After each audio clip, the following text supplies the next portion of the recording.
Good morning వాళ్ళకు second year సంబంధించి పోర్షన్లో second year గురించి మనం మాట్లాడుతున్నాం.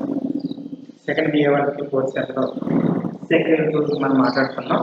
అందులో భారతదేశంపై పాశ్చాత్య విద్యా ప్రభావం, భారతదేశంపై పాశ్చాత్య విద్యా ప్రభావం ఎలా ఉంది, ఎలా పనిచేస్తుంది అనే దాని గురించి మనం చూస్తే, ముఖ్యంగా లాస్ట్ క్లాస్లో పాశ్చాత్య విద్యా ప్రభావం, ఆంగ్ల భాష యొక్క ప్రాధాన్యత, భారతదేశంపై పడుతున్న విధానం, బ్రిటిష్ వారు భారతదేశంలో ఆంగ్ల విద్య ప్రవేశపెట్టడానికి గల కారణం, భారతీయుల యొక్క సపోర్ట్ ఏ విధంగా లభించింది అన్నవి లాస్ట్ క్లాస్ చూసి, ఆనాటి ప్రముఖ సంఘ సంస్కర్త అయినటువంటి రాజారాం మోహన్ రాయ్ మొదలుకొని అనేక మంది స్వాతంత్ర సమరయోధులు, ఫ్రీడమ్ ఫైటర్స్ చాలా మంది ఆంగ్ల భాష విద్యను అభ్యసించడం వల్ల, పాశ్చాత్య విద్యను అభ్యసించడం వల్ల ఆయా దేశాల్లో ఉన్నటువంటి సంస్కృతి, ఆ యొక్క గ్రంథాలలో వారు లిఖించినటువంటి నిగూఢమైనటువంటి విషయాలు, విజ్ఞానమైనటువంటి వైద్య రంగంలో కానీ ఇతర రంగాల్లో కట్టడాలు కానీ అది ప్రముఖ చారిత్రాత్మక విషయాలు పూర్తిగా అవగాహన చేసుకోవాలంటే ఆయా దేశాల్లో ఉన్నటువంటి ప్రముఖంగా పాశ్చాత్య విద్య చాలా అవసరమనే విషయం గమనించాం. అందువల్ల ప్రముఖ సంఘ సంస్కర్తగా పేరు పొందినటువంటి రాజారాం మోహన్ రాయ్ మొదలుకొని అనేక మంది ప్రముఖ వ్యక్తులు పాశ్చాత్య విద్య భారతీయ అభివృద్ధికి బాట వేస్తుంది అని వాళ్ళు ఆశించారు. అందుకనే భారతదేశంలో పాశ్చాత్య విద్య యొక్క ప్రభావం గురించి మనం మాట్లాడుతూ, బ్రిటిష్ వారి రాకతో భారతదేశంలో ఈ ఆంగ్ల భాష యొక్క ప్రాధాన్యత సంతరించుకుంది. బ్రిటిష్ వారు రాకముందు భారతదేశంలో అనాది కాలంగా కొన్ని వందల వేల సంవత్సరాల సంస్కృతి కలిగినటువంటి భారతదేశంలో సంస్కృతం, హిందూ, అదేవిధంగా ఇతర ప్రాంతీయ భాషలకు ప్రాధాన్యత ఉన్నటువంటి భారతదేశంలో ఇస్లాం మతానికి చెందినటువంటి మహమ్మదీయులేమో మదర్సాలు స్టార్ట్ చేసుకొని ఈ యొక్క భాషను కొనసాగిస్తున్నటువంటి ఆ రోజుల్లో బ్రిటిష్ వారు రాకతో భారతదేశంలో పాశ్చాత్య ఆంగ్ల భాష యొక్క ప్రాధాన్యత పెరిగినటువంటి విషయం మనం గమనిస్తూ ఉన్నాం. ముఖ్యంగా నాటి మొట్టమొదటిసారిగా వార్న్ హేస్టింగ్ మహమ్మదీయులకి విద్యావంతులు చేయాలన్నటువంటి ఉద్దేశంతో మనం ఏం చెప్పాం లాస్ట్ క్లాస్లో 1781 సంవత్సరంలో కలకత్తాలో ఒక మదర్సాను స్టార్ట్ చేశాడు అన్న. 1781 సంవత్సరంలో వార్న్ హేస్టింగ్, ఎవరి వార్న్ హేస్టింగ్ అంటే భారతదేశానికి మొట్టమొదటి governor, British governor. Calcutta governor ఎందుకంటే భారతదేశానికి మొట్టమొదటి రాజధాని కోల్కతా, భారతదేశానికి తొలి రాజధాని కోల్కతా. ఈ భారతదేశానికి తొలి రాజధాని కోల్కతా ఉన్నటువంటి విశాలమైనటువంటి అతి పెద్ద రాష్ట్రం ఉన్నటువంటి ఈ యొక్క కలకత్తా ప్రాంతానికి బ్రిటిష్ ప్రాంత గవర్నర్ జనరల్ గా మొట్టమొదటిసారిగా వార్న్ హేస్టింగ్ నియమించబడ్డాడు. 1773 కాలం నాటి రెగ్యులేటింగ్ యాక్ట్ ప్రకారం గవర్నర్ కాస్త బెంగాల్ గవర్నర్ కాస్త గవర్నర్ జనరల్ గా పిలువబడ్డాడు. ఆ విధంగా వార్న్ హేస్టింగ్ పరిపాలనా కాలంలో మొట్టమొదటిసారిగా 1781 సంవత్సరంలో మహమ్మదీయుల కోసం, ఈ యొక్క ముస్లింల యొక్క విధానాలను కొనసాగించడం కోసం, విద్యకు దూరంగా ఉన్నటువంటి ముస్లింలు కూడా ఆ విద్యను అభ్యసించాలి, పురోభివృద్ధి చెందాలి అనేటువంటి ఉద్దేశంతో 1781లో వార్న్ హేస్టింగ్ మొట్టమొదటిసారిగా ఈ మహమ్మదీయుల కోసం ఒక మదర్సాన్ని ఏర్పాటు చేసినటువంటి విషయం మనం లాస్ట్ క్లాస్లో చూస్తాం. అంతేకాకుండా ఆ యొక్క క్రైస్తవ మిషనరీల ద్వారా భారతదేశంలో విద్యకు దూరంగా ఉన్నటువంటి ప్రముఖ వ్యక్తులందరినీ కూడా ఆ విద్యను కొనసాగించాలి అనేటువంటి ఉద్దేశంతో ఆనాటి బ్రిటిష్ ప్రభుత్వం ఒక చట్టం చేసి ఈ యొక్క ఇండియాలో ఉన్నటువంటి బ్రిటిష్ ఇండియా ప్రజల యొక్క విద్యాభివృద్ధికి 1,00,000 రూపాయలు కేటాయించడం, తద్వారా విద్యా సంస్థలు తమ మనుగడను స్టార్ట్ చేయడం అనేటువంటి విషయం మనం చూస్తాం. 1813 సంవత్సరంలో ఒక చార్టర్ చట్టం ద్వారా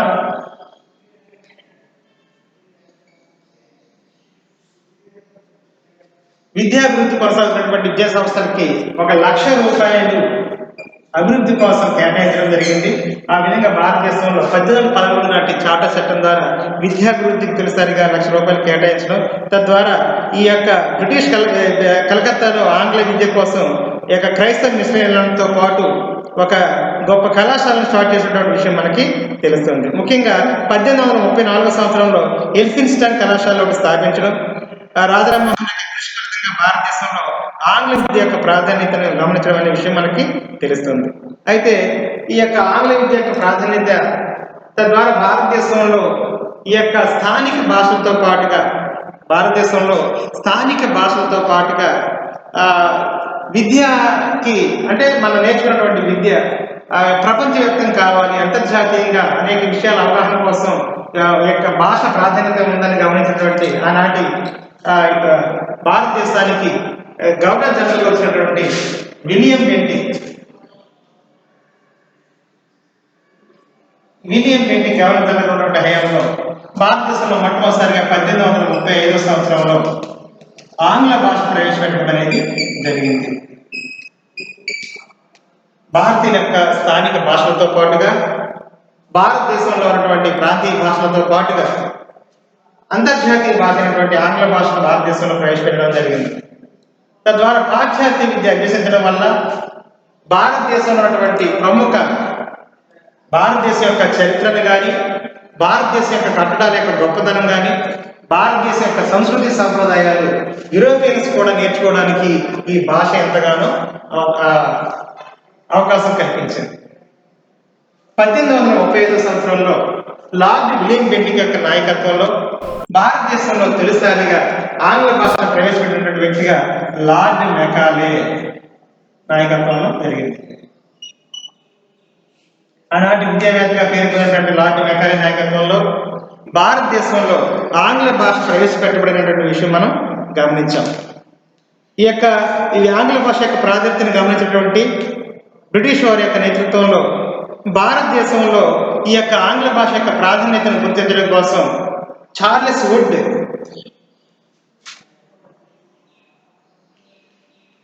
బ్రిటిష్ ప్రభుత్వం చార్లెస్ వుడ్ యొక్క అధ్యక్షతన ఒక కమిటీ వేయడం అనేది జరిగింది.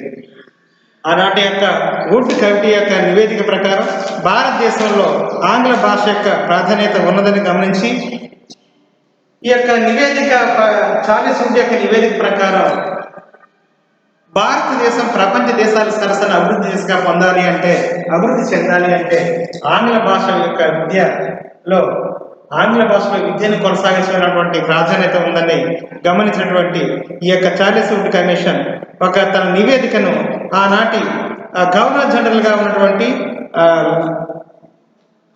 లార్డ్ హంటర్ యొక్క నివేదికకి యొక్క విద్యా కమిషన్ ఏర్పాటు చేయడం జరిగింది. చార్లెస్ యొక్క విద్యా నివేదికని లార్డ్ రిప్పన్ ప్రభుకి నివేదిక ఇవ్వగా ఆనాటి లార్డ్ రిప్పన్ ఆ నివేదికను తనకిచ్చినటువంటి నివేదిక యొక్క ప్రాధాన్యతను ఒక కమిషన్ ద్వారా తెలియజేయడం జరిగింది. అది హంటర్ కమిషన్.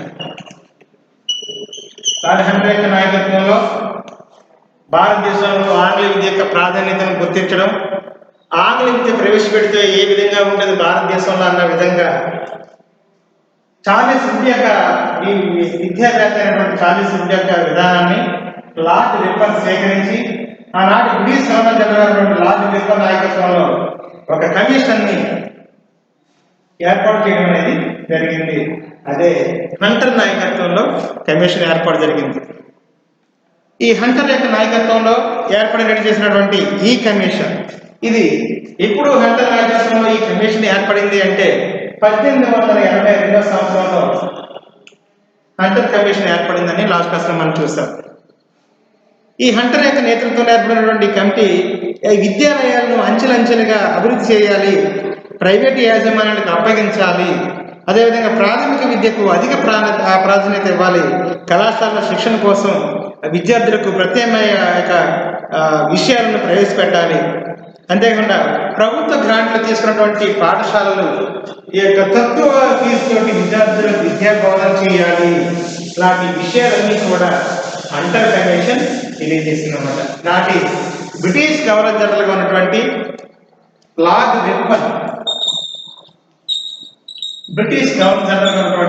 రిప్పన్ యొక్క నాయకత్వంలో ఏ కమిషన్ ఏర్పడింది అంటే హంటర్ కమిషన్ ఏర్పాటు చేశారు.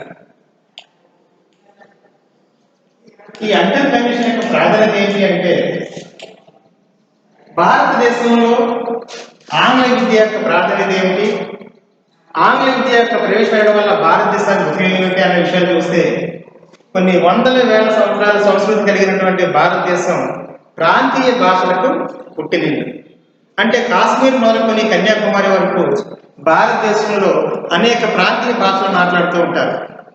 కాశ్మీర్లో ఒక భాష, పంజాబ్లో ఒక భాష, తమిళనాడులో ఒక భాష, ఆయా ప్రాంతాల్లో రకరకాల భాషలు మాట్లాడుతున్నటువంటి భారతదేశంలో లార్డ్ రిప్పన్ యొక్క నాయకత్వంలో ఇతను ఏం చేసినట్టు అంటర్ కమిషన్ ఏర్పాటు చేయగానే ఈ అంటర్ కమిషన్ యొక్క ప్రాధాన్యత ఏం చెప్తుంది అంటే పౌరుని యొక్క విధుల గురించి, పాఠశాల యొక్క విధుల గురించి, మత సంబంధాలు లేనటువంటి నీతి బోధన చేయాలని, విద్యార్థుల మానసిక వికాసానికి విద్య తోడ్పడాలని, అదేవిధంగా కళాశాలలో అంటే ప్రభుత్వ గ్రాంట్లు పొందే విశ్వవిద్యాలయాలు విద్యార్థుల నుండి తక్కువ ఫీజు వసూలు చేయాలని, అంతేకాకుండా ప్రతి 3 నెలలకోసారి, ప్రతి 2 నెలలకోసారి ఈ యొక్క కళాశాలను తనిఖీ అధికారులు ఎప్పటికప్పుడు తనిఖీ చేస్తూ విద్యాభివృద్ధి, విద్యార్థులు ఉపాధ్యాయుల మధ్య ఏ విధమైనటువంటి విద్య కొనసాగుతుంది అన్న విషయాలపై తనిఖీ అధికారులు నియమించాలన్న విషయంపై సలహా ఇచ్చింది. తద్వారా ప్రభుత్వ హంటర్ కమిషన్ నివేదికను అంగీకరించి అమలుపరచడమే కాకుండా ఆ విద్యాభివృద్ధి ప్రతి సంవత్సరం వార్షిక ఒక బడ్జెట్ కానీ వార్షిక నివేదికను ప్రభుత్వానికి చెల్లించే విధంగా ఈ విధానం కొనసాగించాలన్న విషయం గురించి మనం లాస్ట్ క్లాస్లో మాట్లాడాం.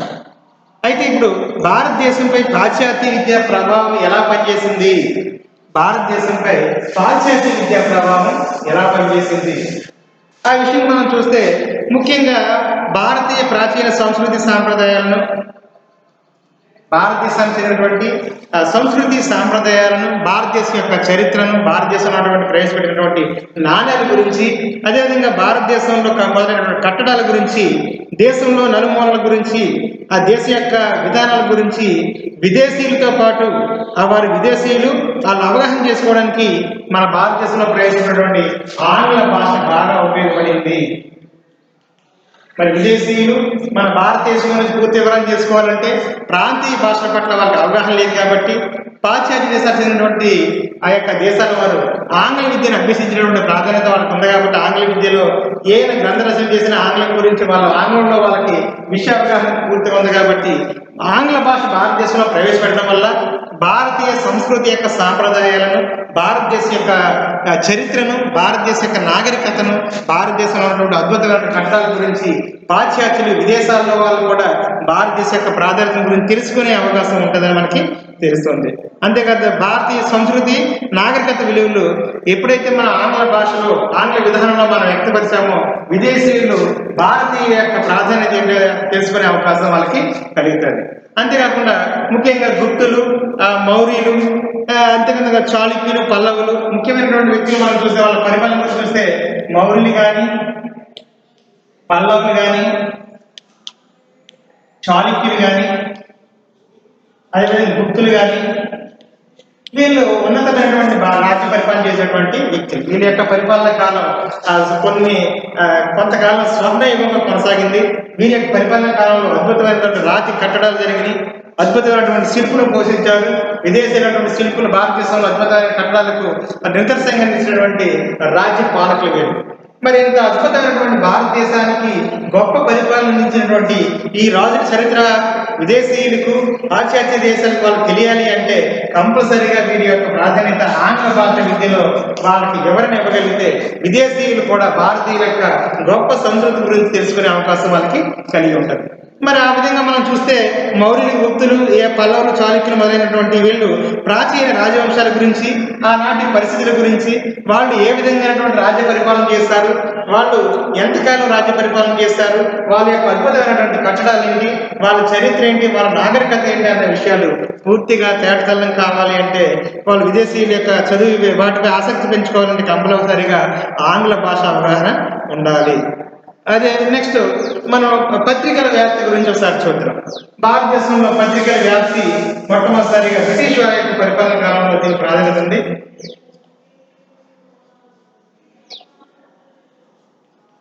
పత్రికల వ్యాప్తి భారతదేశంలో మొట్టమొదటిసారిగా ఐరోపా వాళ్ళ దేశాలు రాకతోనే అంటే యూరోపియన్స్ రాకతోనే భారతదేశంలో ఈ పత్రికల యొక్క ప్రాధాన్యత ప్రారంభమైందని మనం చెప్పవచ్చు. ముఖ్యంగా ఈ 1684 సంవత్సరంలో ఈస్ట్ ఇండియా కంపెనీ 1684 సంవత్సరంలో మొట్టమొదటిసారిగా బ్రిటిష్ ఈస్ట్ ఇండియా కంపెనీ ముంబైలో ఒక ప్రింటింగ్ ప్రెస్ స్టార్ట్ చేసిందంట.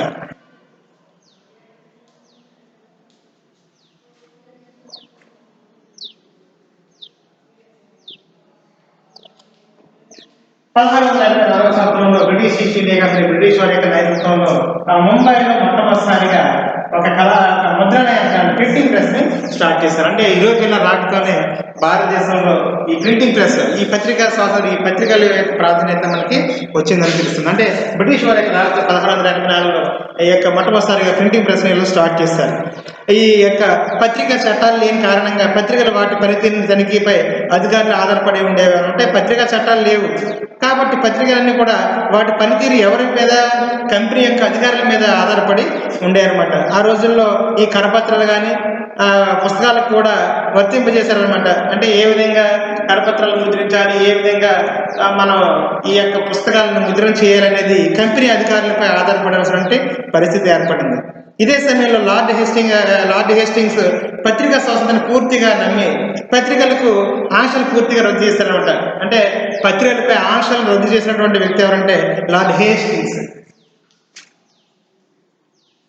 హేస్టింగ్స్ అనేటువంటి బ్రిటిష్ గవర్నమెంట్ నేతృత్వంలో పరిపాలన కాలంలో ఆ పత్రికలు స్వేచ్ఛగా తమ యొక్క హక్కులను, తమ విధులను నిర్వర్తించవచ్చును అని పత్రికా స్వేచ్ఛకు ప్రాధాన్యత కల్పించారు. అంతకుముందు బ్రిటిష్ ఈస్ట్ ఇండియా కంపెనీ యొక్క నేతృత్వంలో ఇది జరిగింది కాబట్టి వీరి యొక్క అనుమతితోనే కరపత్రాలు ముద్రించాలన్నా, ఏదైనా వార్తా విషయాలు రాయాలన్నా కంపెనీ యొక్క అధికారుల అనుమతితోనే ఈ యొక్క ప్రింటింగ్ ప్రెస్, ఈ యొక్క కరపత్రాలు బయటకు వచ్చేవి. తద్వారా వీరి యొక్క అధికారులకు అనుగుణంగా వార్తలు ప్రచురించబడేవి. లార్డ్ హేస్టింగ్స్ యొక్క నాయకత్వంలో గవర్నర్ వచ్చిన తర్వాత ఇతను ఏం చేశారంటే, ఇతను వచ్చిన వెంటనే పత్రికలకు స్వేచ్ఛ కల్పించాడు. అధికారుల యొక్క పెత్తనం లేకుండా పత్రికలకు స్వేచ్ఛ కల్పించాడు. అంతేకాకుండా సర్ థామస్ మన్రో భారతదేశానికి పత్రికా సమస్యల గురించి పరిశీలించడానికి పంపాడన్నట్టు. అసలు భారతదేశంలో పత్రికల యొక్క మనో విధానం, అంటే పత్రికలు ఏ విధంగా ప్రచురించబడుతున్నాయి, పత్రికలు స్వేచ్ఛ ఉందా లేదా, లేకపోతే అధికారుల యొక్క చేతుల్లో పత్రికలు కొనసాగుతున్నాయి అన్న విషయం తెలుసుకోవడం కాకి సర్ థామస్ మన్రో యొక్క నేతృత్వంలో భారతదేశంలో పత్రికల యొక్క సమస్యల గురించి పరిశీలించడానికి పంపించడం అనేది జరిగింది. పత్రికా స్వాతంత్రం విదేశీ పాలనపై తన ముద్ర ఏ విధంగా ఉందన్న విషయం గురించి పత్రికలు మొట్టమొదటిసారిగా వెల్లడించడం అనే విషయం మనకి తెలుస్తుంది. అంతేకాకుండా లార్డ్ విలియం బెంటిక్ యొక్క ఒక పత్రిక యొక్క లార్డ్ విలియం బెంటిక్ యొక్క నేతృత్వంలో, అదేవిధంగా చార్లెస్ మెట్కాఫ్ యొక్క విషయంలో స్వతంత్రాన్ని ప్రకటించి పత్రికలు పూర్తి స్వాతంత్రాన్ని పొందినటువంటి విషయాన్ని మనకి అవగాహన అవుతుందన్నమాట.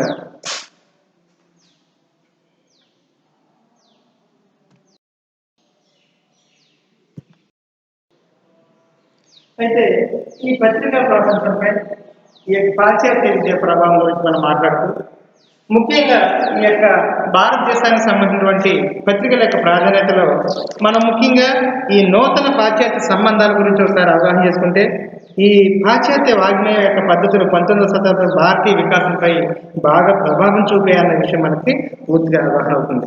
అంటే ముఖ్యంగా వందే మాతరం యొక్క గేయ రచించేసినటువంటి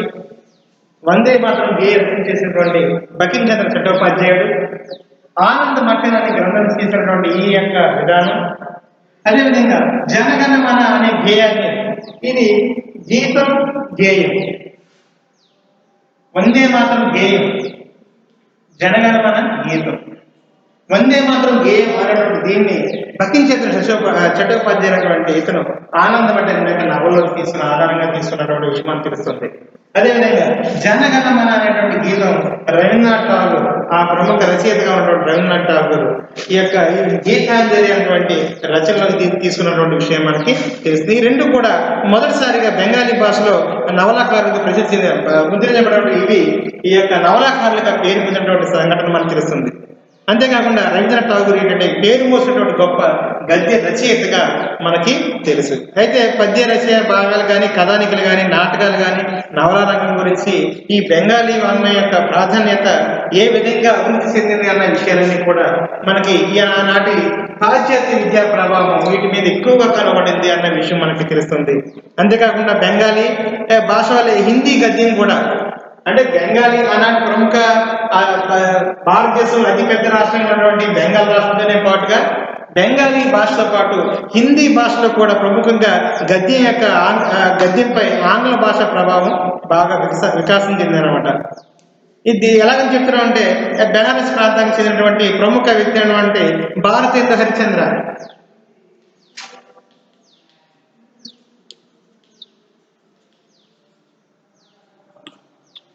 భారతీయ హరిచంద్ర అనేటువంటి ఈ యొక్క హిందీ యొక్క ప్రాధాన్యత గురించి వివరణ చేస్తూ ఈ యొక్క బెనారస్ చెందినటువంటి ఇతను ఆధునిక హిందీ వాంగ్మయానికి పితామహుడుగా పేరు పొందాడనమాట.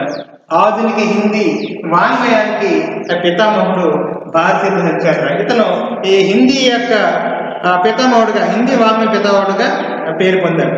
ఆర్య సమాజ కార్యకర్తలు తమ సిద్ధాంతాలు వ్యాప్తి చేయడానికి హిందీ భాష ఎంతగానో ఉపయోగించారు. ఈ భాష యొక్క దోహదానికి ఈ యొక్క ఆర్య సమాజం ఎంతగానో కృషి చేసింది. అంటే ఈ యొక్క పాశ్చాత్య విద్య యొక్క ప్రభావం వల్ల ఆయా ప్రాంతాల్లో ఆ మతాల యొక్క విధానాలు మనం పూర్తిగా అవగాహన చేసుకోవడానికి పాశ్చాత్య విద్య భారతీయ భాషపై అత్యధిక ప్రాధాన్యత సంతరించుకుందన్న విషయం మనకి తెలుస్తుంది. అంతేకాకుండా ముంబై విశ్వవిద్యాలయం విషయంలో కానీ ఉన్నత విద్యతో పాటు మరాఠీ అభివృద్ధికి, మహారాష్ట్రలో మరాఠీ ప్రాంతీయ భాషలో దాని అభివృద్ధికి ఆనాటి గొప్ప సంఘ సంస్కృతిలో ఉన్నటువంటి హరినారాయణ ఆమ్టే నవలాకారుడు అనమాట. అతను మహారాష్ట్రకు చెందినటువంటి ప్రాంతానికి.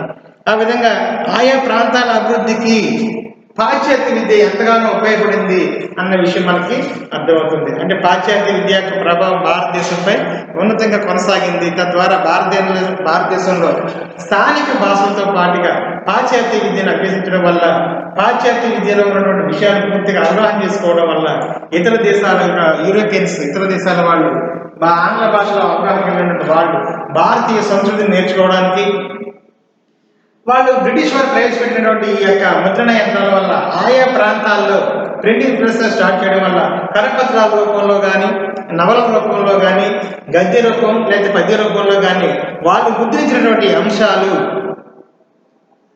తర్వాత వారికి లేకపోతే పక్కన ఉన్నటువంటి ప్రాంతాల వారికి అవగాహన చేసుకోవడం కోసం ఈ యొక్క పాశ్చాత్య విద్య ఎంతగానో ఉపయోగపడింది అన్న విషయం మనకి అవగాహన అవుతుంది.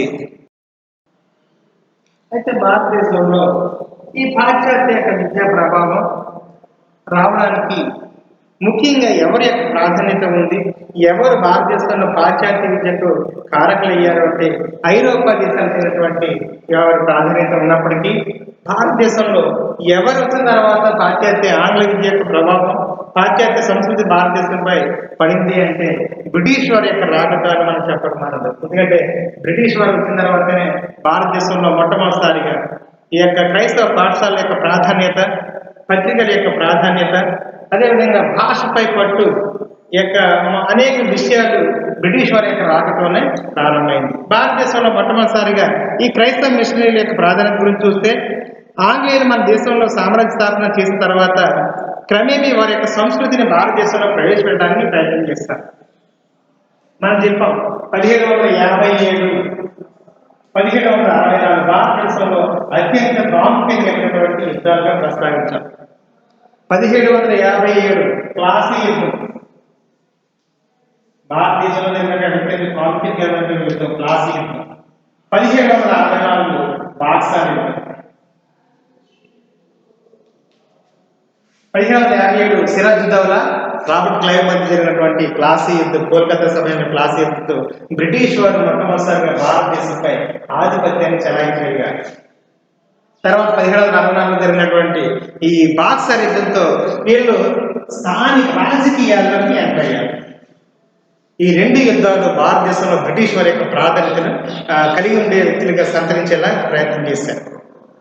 బ్రిటిష్ వారు వచ్చారు, కొంతకాలం వ్యాపారం కోసం నిమిత్తం రావడం, తర్వాత వ్యాపారం చేసుకోవడం, మళ్ళీ తిరిగి వాళ్ళ యొక్క స్వదేశానికి వెళ్ళిపోవడం లాంటి కార్యక్రమాలు చేపట్టారు. కానీ నెమ్మదిగా భారతదేశంలో స్థిర నివాసం ఏర్పాటు చేసుకోవాలి అన్న ఆశతోనే భారతదేశంలో బ్రిటిష్ సామ్రాజ్యాన్ని స్టార్ట్ చేయాలి, వలస రాజ్యంగా భారతదేశంలో పరిపాలన కొనసాగించాలనేటువంటి కళ్ళకైనటువంటి బ్రిటిష్ వారి యొక్క నేతృత్వంలో 1757లో బెంగాల్ నవాబుగా ఉన్నటువంటి సిరాజుద్దౌలాను ఆనాటి బ్రిటిష్ యొక్క ఆంగ్లేయ అధికారి అయినటువంటి రాబర్ట్ క్లైవ్ యొక్క నేతృత్వంలో జరిగినటువంటి ఈ ప్లాసీ యుద్ధంలో సిరాజుద్దౌలా ఓటమి చెందడం బ్రిటిష్ వారి యొక్క మొట్టమొదటి విజయానికి కారణమైంది.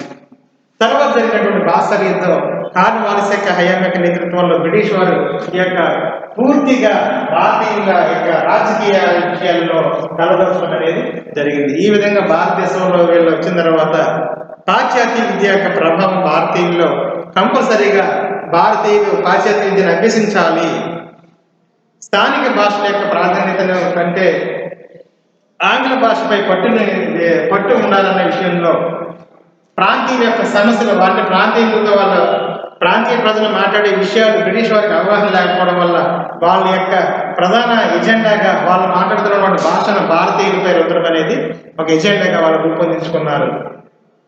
ఆ విధంగా భారతదేశంలో విద్యావంతులు చేయాలి, భారతదేశంలో ఒక నూతన భాషను ప్రవేశపెట్టాలనేటువంటి ఉద్దేశంతో క్రైస్తవ మిషనరీలు భారతదేశంలో తొలిసారిగా ఎంటర్ అయినటువంటి విషయం మనకి తెలుస్తుంది. అంటే భారతదేశంలో బ్రిటిష్ వారు వచ్చిన తర్వాత సామ్రాజ్య స్థాపన చేసిన తర్వాత క్రమేపీ వాళ్ళు ఏం చేశారంటే వాళ్ళ యొక్క రాజకీయ విధానాన్ని, వాళ్ళ యొక్క సంస్కృతి ప్రభావాన్ని, వాళ్ళ యొక్క భాషా విధానాన్ని భారతదేశంలో ప్రవేశపెట్టడానికి కారకులయ్యారన్నమాట.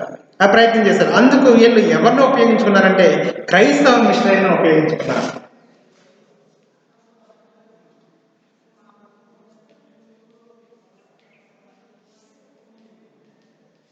ముఖ్యంగా క్రైస్తవ మిషనరీలను ఉపయోగించుకుంటూ వీళ్ళు అనేక ప్రాంతాలలో పాఠశాలలు నిర్మాణం చేశారు.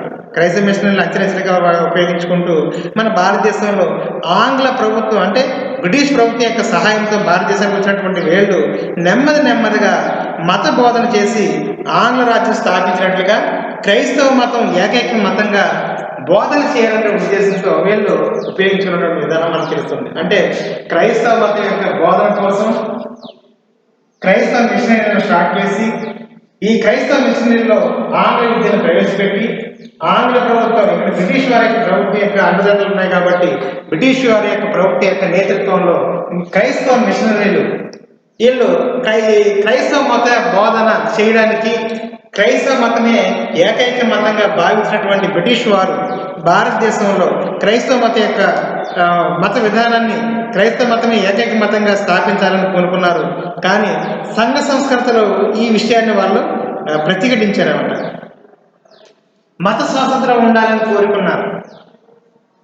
వచ్చిన వెంటనే వీళ్ళు ఏం చేశారంటే నెమ్మదిగా క్రైస్తవ మతం యొక్క బోధన గురించి కాకుండా క్రైస్తవ మతమే ఏకైక మతం కావాలని ఎజెండాగా బ్రిటిష్ వారు అనుకోవడంతో ఈ యొక్క కొన్ని వందల వేల సంవత్సరాల సంస్కృతి కలిగినటువంటి భారతదేశంలో ఈ యొక్క ఏకైక మతం క్రైస్తవ మతం అని ఎప్పుడైతే అన్నారో దాన్ని ఆనాటి హైందవ మతానికి చెందినటువంటి ప్రముఖ వ్యక్తులు దీన్ని ఈ యొక్క ప్రతిఘటించడం, ఆ మత విషయంలో ప్రత్యేకమైన స్వేచ్ఛ కలిగి ఉండాలని, ఈ యొక్క మత విషయానికి సంబంధించి మత స్వాతంత్రాన్ని సుస్థిరం చేసినటువంటి ప్రయత్నం చేసినటువంటి విషయం మనకు తెలుస్తుంది. అయితే ఈ విషయంలో కొంతమంది సంఘ సంస్కర్తల యొక్క విధానాల ప్రకారం ఆనాటి క్రైస్తవ మతం భారతదేశంలోకి ఎంటర్ అయిందని, తద్వారా ఈ యొక్క హైందవ మతం తన యొక్క సంస్కృతిని కోల్పోయే అవకాశం ఉందని విషయాన్ని గమనించినటువంటి ఈ యొక్క బ్రిటిష్ హైందవ సమాజానికి చెందినటువంటి ప్రముఖ సంఘ సంస్కర్తలైనటువంటి ఈ యొక్క బ్రహ్మ సమాజం, ఆర్య సమాజం, దివ్యజ్ఞాన సమాజం, ప్రార్థన సమాజం, రామకృష్ణ మిషన్ స్టార్ట్ చేసినటువంటి ప్రముఖ వ్యక్తులందరూ కూడా ఒక సంఘటిత గతిగా ఎవరికి వాళ్ళు హైందవ మత యొక్క పునరుద్ధరణ కోసం శ్రమించి భారతీయ అంటే దేవుడు ఒక్కడే నిరాకారుడు, అతను నిరాకారుడు, ఆకారం లేనటువంటి వ్యక్తి, విగ్రహాలకు పూజ చేయకూడదు, నీతి నియమాలు పాటించాలి, అది అసత్యం ఆడరాదు అన్న కొన్ని నిబంధనలు నియమాలతో కొనసాగిస్తూ హిందూ మతంలో ఉన్నటువంటి ఆ యొక్క గొప్పతనాన్ని, ఆచార సాంప్రదాయాలను పక్కన పెట్టి గొప్పతనాన్ని అనుసరిస్తూ హైందవ మత యొక్క సంస్కృతిని మళ్ళీ తిరిగి మనం పునరుద్ధరించుకోవాలి, కొన్ని మూఢాచారాలు, మూఢశక్తులను విస్మరించి ఈ భారతీయ సంస్కృతి యొక్క గొప్పతనాన్ని తరువాత తరాలకు తెలియచేయాలనేటువంటి ఉద్దేశంతో కొంతమంది ప్రముఖ వ్యక్తులు కొన్ని యొక్క సిద్ధాంతాలను ముందుకు తీసుకోవడానికి తీసుకొచ్చినటువంటి గొప్ప మార్పులే ఈ సమాచారం. అందుకు ఈ హైందవ మతాన్ని గొప్పతనంగా హిందూ మత యొక్క గొప్పతనాన్ని, ఆచార సాంప్రదాయాలను ప్రక్కన పెట్టి సనాతన విధానాలను ప్రక్కన పెట్టి నూతన మార్పులకు నాంది పలకాలనే ఉద్దేశంతో బ్రహ్మ సమాజాన్ని స్టార్ట్ చేసినటువంటి రాజరామోహన్ యొక్క నేతృత్వంలో మొట్టమొదటిసారిగా 1815లో ఆత్మసభ అని, 1828 వచ్చేటప్పటికి అది బ్రహ్మ సమాజంగా పేరు పొంది చివరికి 1829లో ఆ యొక్క విలియం బెంటిక్ యొక్క నేతృత్వంలో ఒక ఆనాటి ప్రముఖ మూఢాచారంగా ఉన్నటువంటి సాంఘిక మార్పుకు నాంది పడినటువంటి ఈ యొక్క జౌహర్ చేసుకునే పద్ధతి, దాన్ని ఏమంటారంటే సతీ సహగమనం. సతీ సహగమనాన్ని రద్దు చేసే అవకాశం 1829లో జరిగింది. అంటే విలియం బెంటిక్ యొక్క నేతృత్వంలో రాజారాం మోహన్ రాయ్ యొక్క కృషి ఫలితంగా అతని యొక్క ఈ అందించిన సహకారం ఫలితంగా నూతన మార్పుకు దారితీసింది. అంటే ఇక్కడ సనాతన సాంప్రదాయాన్ని ప్రక్కన పెట్టి పాశ్చాత్య విద్య ద్వారా పాశ్చాత్య సంస్కృతుల్లో ఒక నూతన మార్పుకి నాంది పలికినటువంటి సంఘటన. మరి ఈ యొక్క దయానంద సరస్వతి ఆర్య సమాజాన్ని స్టార్ట్ చేసినటువంటి దయానంద సరస్వతి యొక్క సిచ్యువేషన్ ఏంటంటే, ఈ దయానంద సరస్వతి భారతదేశంలో go back to the Vedas, వేదాలకు తల్లికొండి, భారతదేశంలో ఉన్నటువంటి గొప్పతనం వేదాల్లో ఉంది అన్న విషయాన్ని పూర్తి అవగాహన చేసుకోవడానికి కల్పించినటువంటి వ్యక్తిగా అతను తెలియజేశాడు. వేదాలకు తల్లిపోండి, వేదాల్లో ఉన్న గొప్పతనం తెలుసుకోండి, భారతీయ సంస్కృతిని కాపాడండి, నీతి నియమాలను పాటిస్తూ శుద్ధి ఉద్యమాన్ని కొనసాగిస్తూ ఇతర మతాల్లోకి వెళ్ళినటువంటి ఇతర హిందువులు కానీ ముస్లింలు కానీ ఇతర వ్యక్తులు కానీ మళ్ళీ తిరిగి శుద్ధి చేయబడతారు. శుద్ధి ఉద్యమం ద్వారా భారతదేశంలో గొప్పతనం, హిందూ మతం యొక్క గొప్పతనాన్ని కాపాడండి అని అతడు తన యొక్క విధానాన్ని కొనసాగించినటువంటి పద్ధతి మనం చూసాం. అదేవిధంగా మనకి ప్రార్థన సమాజం ఆత్మారాం పౌండరంగ అనిబిసెంట్ స్వాతంత్ర ఉద్యమంలో పాల్గొన్నటువంటి అనిబిసెంట్ కూడా దివ్యజ్ఞాన సమాజం స్టార్ట్ చేసింది. ఇక సర్వమత సమ్మేళనం గురించి ప్రపంచ దేశాలకు హిందూ మతంలో ఉన్న గొప్పతనాన్ని వివరించినటువంటి మరొక ప్రముఖ వ్యక్తి, చికాగో సమావేశంలో హైందవ మత యొక్క గొప్పతనాన్ని వివరించినటువంటి ప్రముఖ వ్యక్తి వివేకానందుడు తన యొక్క గురువు గారి యొక్క పేరు మీదుగా రామకృష్ణ పరమహంస పేరు మీదుగా రామకృష్ణ మిషన్ స్టార్ట్ చేసి ప్రపంచ దేశాలకు హిందూ మత యొక్క సారాంశాన్ని, హిందూ మత యొక్క గొప్పతనాన్ని వివరణ చేసినటువంటి ప్రముఖ వ్యక్తిగా మనం వివేకానందుడి గురించి చూస్తాం. అయితే పాశ్చాత్య విద్య ఆ యొక్క వ్యక్తుల యొక్క వాళ్ళు కూడా క్రైస్తవ మిషనరీలు స్టార్ట్ చేసి క్రైస్తవ మిషనరీలు చదువుకున్న చాలా మంది వ్యక్తులు చివరికి ఈ క్రైస్తవ మిషనరీల యొక్క ప్రాధాన్యతను గుర్తిస్తూ భారతదేశంలో ప్రాంతీయ భాషలే కాకుండా ఈ యొక్క పాశ్చాత్య విద్యను అభ్యసించడం ద్వారా పాశ్చాత్య విషయాలను నేర్చుకోవడానికి, తద్వారా విదేశీయులు ఆనాటి భారతదేశంలో ఉన్నటువంటి విషయాలని, రాజులు వాళ్ళ పరిపాలనా కాలాలు, నాణేలు, వాళ్ళ యొక్క పురాతన కట్టడాలు వాళ్ళకి అభివృద్ధికి తెలుసుకోవాలి అంటే వాళ్ళకి పాశ్చాత్య విద్యను అభ్యసించాల్సిన అవసరం భారతీయులకు ఉంది. కాబట్టి పాశ్చాత్య విద్య ద్వారా వాళ్ళకి వివరణ ఇవ్వడం వల్ల భారతదేశంలో ఉన్నటువంటి సంస్కృతి సాంప్రదాయాలు విదేశాలకు తెలిసే అవకాశం ఉంది. కాబట్టి భారతదేశంలో ముఖ్యంగా ప్రాచీన సంస్కృతి యొక్క సాంప్రదాయాలను పాశ్చాత్య విద్య ద్వారా మన భారతదేశం ప్రపంచ దేశాల సరసన భారతదేశం